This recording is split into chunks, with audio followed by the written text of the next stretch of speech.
BDR এর সঙ্গে একমাত্র দল বলবো, ধর্মীয় দল বলেন যাই দলেন, সবাই চুপচাপ বসে বসে কাঁদছে। এই একটা দল কিন্তু রাজপথে এসে গেছে, পোস্টারিং রাতে করতো, এবং ইন্ডিয়ান পোস্টার, এবং সেনাবাহিনীর পক্ষে।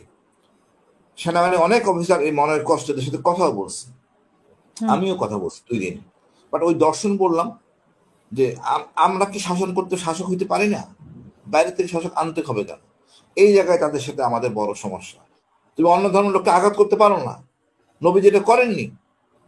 জোর করে কারো তুমি ধর্মে আনবে না, তোমার ব্যবহার দিয়ে তুমি মানুষকে ধর্মে আনবা। এটা হবে ইসলামের ধর্ম, ইসলামের আদর্শ। ওরা ওই মুয়াবিয়া চেতনা বিশ্বাস করে, এটা তো আসলে ভয়ঙ্কর। ফয়সালা করো মাঠে, নাহলে তোমারটা বন্ধ করো। এক পীর আরেক পীরকে মানে না।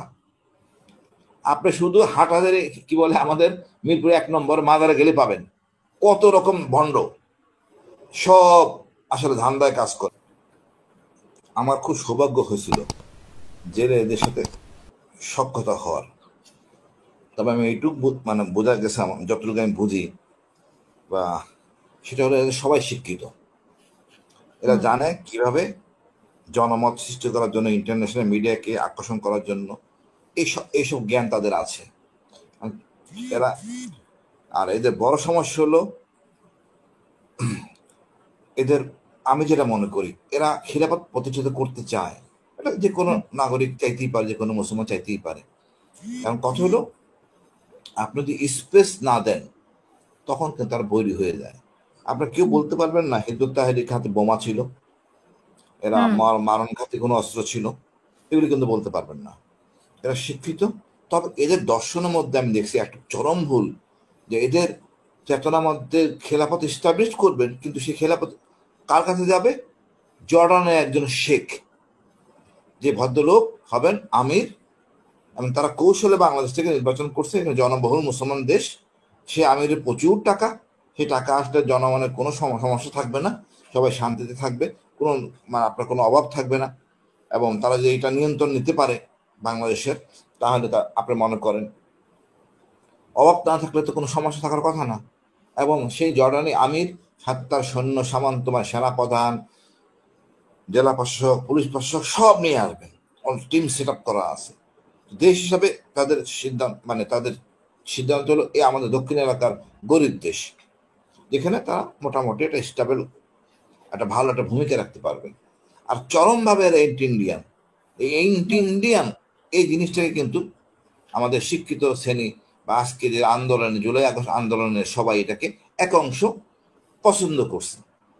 বিডিআর ম্যাসাকারের পর এরাই একমাত্র দল যে রাজপথে এই পোস্টার লাগানো, এই যে ইন্ডিয়া এই কাজ করছে, বিডিআর হত্যা করছে, তারপর বিডিআর ইন্ডিয়ান লোক ছিল, এরাই করছে। তারপরে থেকে সরকারের একেবারে রোশনালে কিন্তু হিজবুত তাহরির, এর আগে ছিল না। বিডিআর এর সঙ্গে একমাত্র দল বলবো, ধর্মীয় দল বলেন যাই দলেন, সবাই চুপচাপ বসে বসে কাঁদছে। এই একটা দল কিন্তু রাজপথে এসে গেছে, পোস্টারিং রাতে করতো, এবং ইন্ডিয়ান পোস্টার, এবং সেনাবাহিনীর পক্ষে। সেনাবাহিনী অনেক অফিসার এই মনের কষ্টের সাথে কথাও বলছে, আমিও কথা বলছি 2 দিন। বাট ওই দর্শন বললাম যে আমরা কি শাসন করতে শাসক হইতে পারি না? বাইরে থেকে শাসক আনতে হবে কেন? এই জায়গায় তাদের সাথে আমাদের বড় সমস্যা। রাজনীতি করার অধিকার সবার আছে, সকল দলের, সকল ইসলামী দল।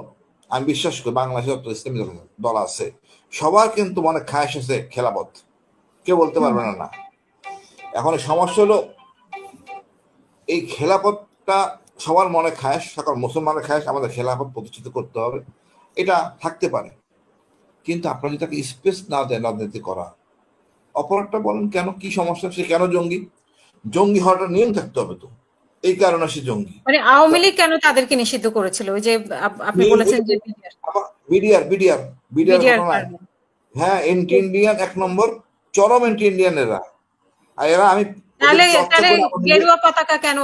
গেরুয়া পতাকা তো ইন্ডিয়ান বা ইসকনরা ইউজ করে, তো সেখানে তারা কেন ব্যবহার করেছে? আপনাকে উস্কানোর জন্য। আর সরকারের ব্যাপারটা হলো কি, আপনি বুঝেন, এরা আওয়ামী লীগ ব্যান করছে বা খেপসের উপরে ইন্ডিয়ার বিরুদ্ধে কথা বলতেছে, ইন্ডিয়ান সেনাবাহিনী বাংলাদেশে আক্রমণ করছে, ইন্ডিয়ার বিরুদ্ধে এই কাজটা। আর এদের যে সমস্যা, এই বর্তমান সরকার সমস্যা হয়েছে, প্রতিদিনই একটা না একটা ইস্যু থাকে। আপনি প্রেস ক্লাবে যান, দেখবেন প্রত্যেকদিন 4, 5টা, 6, 7টা স্লোগান, বক্তৃতা, সেমিনার চলতেই আছে। সরকার বিরক্ত। আমি শুক্রবার দিন তো একটা ভালো একটা আয়োজন, ওই হিজবুত তাহরীর না করলে অন্য কেউ করতো, হুম হিজবুত তাহরীর না করলে অন্য কেউ করতো। তবে যাই হোক, আমি মনে করি সরকারের উচিত আমাদের একটা ধর্মীয় রিসার্চ সেন্টার থাকা দরকার। আমরা এত বড় একটা দেশ, এখানে ধর্মীয় রিসার্চ সেন্টার নাই আমাদের। ইসলামিক ফাউন্ডেশন তো একটা, মানে কি বলবো, কি প্রতিষ্ঠান আমি জানি না, রিসার্চ সেন্টার থাকা দরকার আছে এখানে।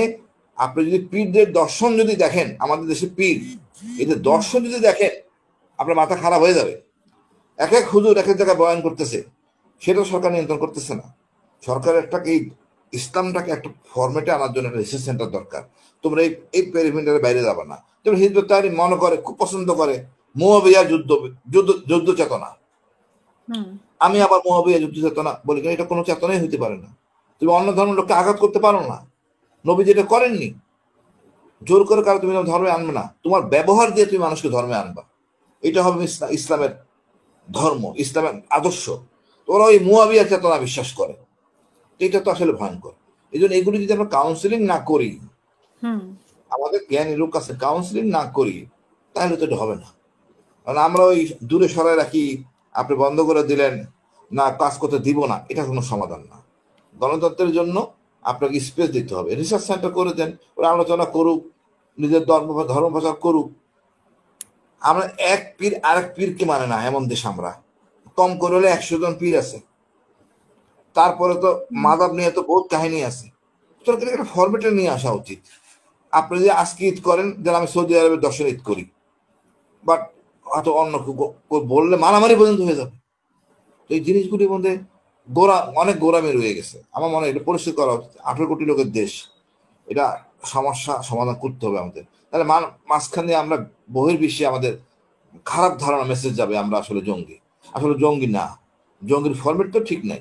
বড় জঙ্গি তো আওয়ামী লীগ, আওয়ামী লীগ বড় তো জঙ্গি। সেই আপনি দেখছেন সেই আওয়ামী লীগই তো হিজবুত তাহরীরে তারা নিষিদ্ধ করেছে, কিন্তু এই সরকার কেন আওয়ামী লীগকে ফলো আওয়ামী করবে? লীগ না, আওয়ামী লীগ হিন্দুত্ব নিষিদ্ধ করছে এন্টি ইন্ডিয়ান এবং বিডিআর ইস্যুটাকে হাইলাইট করার জন্য।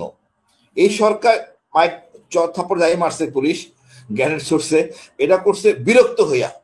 কোনো একটা দিন এই সরকার আরামে নাই, স্বরাষ্ট্র উপদেষ্টা একদিনও আরামে নাই, খালি মানে সোশ্যাল মিডিয়ায় বকাঝকার উপরেই আছে। আর জনগণ তো সবাই গালাগালি করতেছে এই স্বরাষ্ট্র উপদেষ্টা থেকে। আমি সেনাবাহিনীর সদস্য হিসাবে আমার কাছে খুব কষ্ট লাগে। কি যায় যদি এই দায়িত্ব নিয়ে কি বিপদে আছে প্রত্যেক দিন, মানে প্রত্যেক জায়গায়। পারলে এখন ভিখারিরা এখন আন্দোলন করে, 10 টাকা নিজেকে ভিক্ষা দিবে না, মানি না, মানবো না, এই অবস্থা। তা আমার এই হলো আমি মনে হয় Hizb ut Tahrir. But Hizb ut Tahrir বলবো শিক্ষিত ছেলেগুলো, এদের বোঝানো সম্ভব, এদের স্পেস দেন। ওই সরকার ভয় করে, ওরা সত্য কথা বলবে, ঢুকে যাবে, জনগণ আকৃষ্ট হবে। হুজুরদের হলো গোয়ার তুমি রয়ে গেছে। আমাদের হুজুরদের বড় সমস্যা হলো নারী বিদ্বেষী কথাবার্তা বলে, এটা হুজুরদের আমাদের বড় সমস্যা। হিজবুত তাহরীর এটা বলে না। হিজবুতের প্লাস পয়েন্ট, আমাদের অর্ধেক নারী অর্ধেক পুরুষ, এর মধ্যে অনেক ভাগাভাগি আছে। হিজবুত তাহরীর কিছু প্লাস পয়েন্ট আছে, এটা একটু সমস্যা হবে। তো সরকার একটা রিসার্চ সেন্টার করা উচিত, বেশ কিছু স্কলার নিয়ে আলোচনা করেন, দেখা যাক কি আসা যায়। আমার মনে হয় এই সমস্যা সমাধান করা যাবে। আর সরকারের আচরণ তো বললামই, সরকার প্রচন্ড ক্ষেপে গেছে এইসব উত্তপ্ত কারণ ছাড়া ঝামেলা। কোনো কারণ নাই, কারণ ছাড়া এসে বসে পড়তেছে প্রেস ক্লাবে, মানে সব জায়গায়। মানে এটা কাম্য না দেশের তা নাগরিক আপনার সাথে হিসাবে। তো হিজবুত তাহরীর কথা হয়েছে, আপনি বলছেন জেলে কথা হয়েছে, তারা কি চায় আসলে বাংলাদেশে, তারা কি প্রতিষ্ঠা করতে চায়? আপা এরা প্রকাশ্যে বলে খেলাফত, বাট প্রত্যেকটা ইসলামিক দল খেলাফতে বিশ্বাসী। এরা জেলে ছিলাম, আমি জেলে সবাইকে ডাকছি, 6-7টা দল ছিল, তোমরা আমার সিদ্ধান্ত দাও আমি কোন দলে যোগ দিব। তারা সিদ্ধান্ত আসতে পারে নাই। আপনি তো খেলতে হবে এদেরকে নিয়ে। এদেরকে বলেন তোমরা একটা ফরম্যাট বানাও, কোন ধর্ম কোনটা আমরা মানবো। কোরআন তো এক, কোরআন তো এক, এত বিভেদ কেন? ফয়সালা করো মাঠে, নাহলে তোমারটা বন্ধ করো। এক পীর আরেক পীরকে মানে না। আপনি শুধু হাটহাজারে কি বলে আমাদের মিরপুর 1 নম্বর মাজারে গেলে পাবেন কত রকম ভণ্ড, সব আসলে ধান্দায় কাজ করে। এই জন্য আমি বলি আপা, আপনি একটা রিসার্চ সেন্টার করে দেন, ধর্মীয় রিসার্চ সেন্টার, সবাই থাকুক। সব ধর্মের জন্য করে দেন না, অসুবিধা নাই তো। একটা ইসকন বা সনাতন, কোনটা হইতে পারে বৌদ্ধ ধর্মের, অসুবিধা নেই তো। পড়াশোনা করতে সমস্যা কি?